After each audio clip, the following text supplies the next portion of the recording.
നമസ്കാരം. തീർത്ഥയാത്ര എന്ന എൻ്റെ യൂട്യൂബ് ചാനലിലേക്ക് ഏവർക്കും ഹൃദ്യമായ സ്വാഗതം. വാസ്തുദോഷം എല്ലാവർക്കും ഒരു പ്രശ്നമാണ്.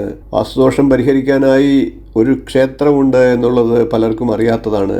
നമുക്കിന്ന് വീഡിയോയിലൂടെ ആ ക്ഷേത്രത്തെ ഒന്ന് പരിചയപ്പെടാം. ഗ്രഹദോഷങ്ങൾക്ക് പരിഹാരം എന്നതുപോലെ തന്നെ വാസ്തുദോഷ പരിഹാരത്തിനും പുരാതനമായ ഒരു ക്ഷേത്രം തമിഴ്നാട്ടിലുണ്ട്. തിരുച്ചിറപ്പള്ളിക്കടുത്ത് മണിച്ചനല്ലൂരിൽ സ്ഥിതി ചെയ്യുന്ന ഈ ക്ഷേത്രത്തിൽ ധർമ്മസംവർദ്ധനി ദേവി സമേതനായി ശിവൻ ഭൂമിനാഥസ്വാമി എന്ന നാമധേയത്തിൽ ശിവലിംഗമേനിയായി ദർശനമരുളുന്നു. മറ്റുള്ള ശിവക്ഷേത്രങ്ങളിൽ നിന്നും ഭിന്നനായി ശിവൻ അല്പം ഇടത്തോട്ട് ചരിഞ്ഞ് ദർശനം നൽകുന്നു. കൂവളമാണ് ഇവിടുത്തെ ക്ഷേത്രവൃക്ഷം. വീട് വയ്ക്കാൻ സ്ഥലം വാങ്ങാൻ ആഗ്രഹിക്കുന്നവർ, വീട് വാങ്ങാനോ വിൽക്കാനോ ഉദ്ദേശിക്കുന്നവർ, വ്യാപാര സ്ഥാപനങ്ങൾ ഉൾപ്പെടെയുള്ള കെട്ടിടങ്ങൾ പണിയാൻ ഉദ്ദേശിക്കുന്നവർ, റിയൽ എസ്റ്റേറ്റ് ബിസിനസ് വിജയിക്കാൻ ആഗ്രഹിക്കുന്നവർ, ഇവരെല്ലാം തങ്ങളുടെ ഭൂമിയിൽ നിന്നും ഒരു പിടി മണ്ണെടുത്ത് മഞ്ഞ തുണിയിൽ പൊതിഞ്ഞ് ഈ ക്ഷേത്രത്തിൽ കൊണ്ടുവന്ന് ഇവിടുത്തെ കൊടിമര ഗണപതിക്ക് ഒരു ദീപം കത്തിച്ച് പ്രാർത്ഥിക്കണം. അതിനുശേഷം ഭൂമിനാഥസ്വാമിക്ക് 2 ദീപം കത്തിച്ച് പ്രാർത്ഥിക്കണം. അതേപോലെ തന്നെ ദേവി സംവർദ്ധനിക്ക് 2 ദീപം കത്തിച്ച് പ്രാർത്ഥിക്കണം. അതിനുശേഷം ഭക്തർ തങ്ങൾ കൊണ്ടുവന്ന മണ്ണ് ഭൂമിനാഥസ്വാമിയുടെ അടുത്തും വാസ്തു യന്ത്രത്തിന്റെ അടുത്തും വെച്ച് അർച്ചന ചെയ്ത് തിരികെ വാങ്ങണം. ആ മണ്ണുമായി ക്ഷേത്രത്തെ ഒരു തവണ പ്രദക്ഷിണം വെച്ച ശേഷം മണ്ണ് കൂവളമര ചുവട്ടിൽ വെക്കണം. വില്ലത്തിൽ മഹാലക്ഷ്മി വസിക്കുന്നുണ്ട്. വില്ലുമരം എങ്ങനെ സമൃദ്ധമായി വളരുന്നുവോ അതുപോലെ ഭക്തരുടെ പ്രാർത്ഥനയ്ക്കും സമൃദ്ധമായ ഫലം ഉണ്ടാകുമെന്നാണ് വിശ്വാസം.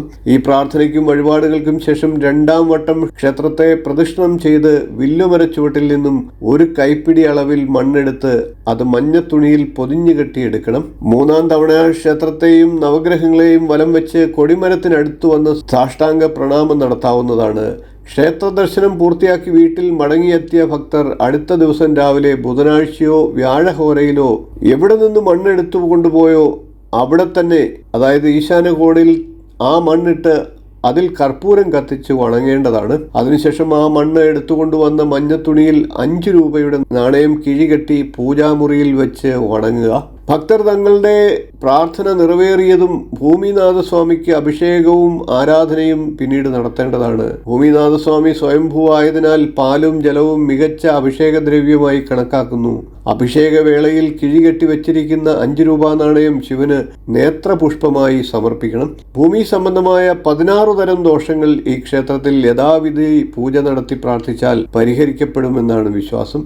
തമിഴ്നാട്ടിലെ തിരുച്ചിറപ്പള്ളി സത്രൻ ടൗൺ ബസ് സ്റ്റാൻഡിൽ നിന്നും മണച്ചനല്ലൂരിലേക്ക് ബസ് സൗകര്യമുണ്ട്. ഭൂമി സംബന്ധമായിട്ട് ആഗ്രഹങ്ങളുള്ള എല്ലാവർക്കും ഈ ക്ഷേത്രം തുണയാകട്ടെ എന്ന് വിശ്വസിച്ചുകൊണ്ട് ഇന്നത്തെ വീഡിയോ നിർത്തുന്നു. വീഡിയോ ഇഷ്ടപ്പെട്ടുവെങ്കിൽ ഒന്ന് ലൈക്ക് ചെയ്യുക, ഷെയർ ചെയ്യുക, ചാനലൊന്ന് സബ്സ്ക്രൈബ് ചെയ്യുക, നിങ്ങളുടെ അഭിപ്രായം കമൻ്റായിട്ട് അറിയിക്കുക. ഇനിയും ഇതുപോലുള്ള ക്ഷേത്രവിശേഷങ്ങളുമായി നമുക്ക് വീണ്ടും കാണാം. നന്ദി, നമസ്കാരം, ശുഭദിനം.